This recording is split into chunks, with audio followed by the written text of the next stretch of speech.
मला एवढं बळ कसं मिळतंय, पण परमेश्वराची दैवी शक्ती माझ्यासोबत आहे की तुमचं माझ्यावरचं प्रेम असलेलं मला बहुधा मी या गोष्टीमुळेच मला ऊर्जा मिळत असेल, ताकद मिळत असेल.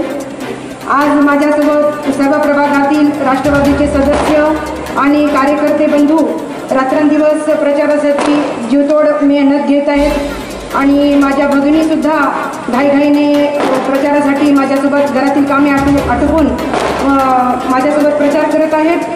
त्यांचा हा मोलाचा वाटा, हे परिश्रम व्यर्थ जाऊ नये असे मला वाटते. प्रचारात मी जिथे जिथे वृद्ध लोकांच्या पाया पडत होते तिथे मला भरभरून आशीर्वाद मिळत होते आणि लाडही करत होते लोक मला. जशी मी त्यांची कोणीतरी प्रेमाची जीवलगाची असे त्यांना मला वाटत होते आहे असं मला वाटत होते. हे पाहून माझं मन खूप भरून येत होतं.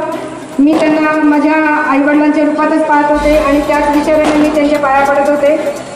एवढ्या मोठ्या पदाची जबाबदारी घेण्याआधी माझ्या प्रिय जनतेचा व थोड्या मोठ्यांचा आशीर्वादाचं गाठोडं माझ्या पाठीशी असावं हीच माझी मनीषा होती. समाजकार्यात तर मला आधीपासूनच आवड होती, पण त्यासाठी योग्य वेळ परमेश्वराच्या मनात आल्याशिवाय शक्यच नव्हतं. त्यांच्या संकल्पाने मी आज तुमच्या सेवेसाठी सज्ज आहे, लोककल्याणासाठी सज्ज आहे. तोच मला तुमच्यापर्यंत पोहोचवितो आणि प्रचारही करून घेतो. बाकी जो निर्णय तो घेईन तो मला मान्य आहे. माझं यश आणि माझ्याकडून तुमची सेवा घडवणं हे त्याच्याच योजनेचा एक भाग आहे कदाचित. आता मी एवढीच विनंती आपणासमोर करू इच्छिते की तुमची सेवा आणि देगलूर एक सुंदर शहर बनवण्याचे माझे स्वप्न करण्याची संधी आपणच मला देऊ शकता. त्यासाठी तुमच्या आशीर्वादरूपी मताची मला गरज लागेल. याशिवाय मी हे कार्य करू शकणार नाही.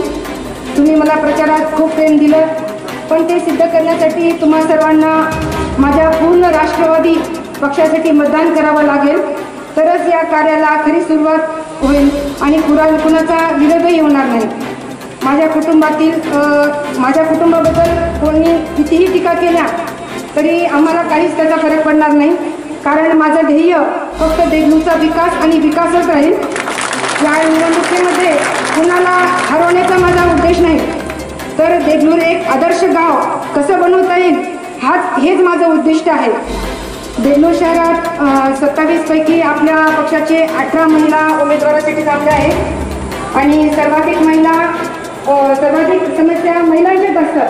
कुठल्याही अडचणींना महिलांना सामोरं जावं लागतं. आम्हाला विश्वास आहे की शहराचा विकास महिलांशिवाय शक्यच नाही. कुटुंबाची सर्व जबाबदारी सांभाळणाऱ्या महिला देगलूर शहराची जबाबदारी नक्कीच सांभाळतील. अनेक लोकांना वाटतं महिलांना काही काम करता येत नाही. त्यांचा हा गैरसमज आम्ही नक्कीच दूर करू. निवडणूक जिंकण्यापूर्वी आणि जिंकल्यानंतरही आम्ही एकत्र मिळून हातात हात घेऊन नक्कीच काम करू. ही ताकद, हा दृढ आवाज मी तुमच्यासाठी वापरणार आहे.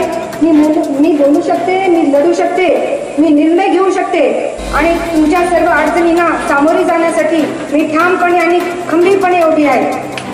महिलांना रस्ते, नाल्या, नळ आणि अस्वच्छता आणि त्यांच्यासाठी रोजगार या अनेक समस्या त्यांना भेडसावत आहेत. त्या मी 100% खात्रीने नक्कीच दूर करून त्यांना या त्रासातून मुक्त करणार आहे. त्यामुळे सर्व प्रभागातून आपले सदस्य निवडून द्यावे.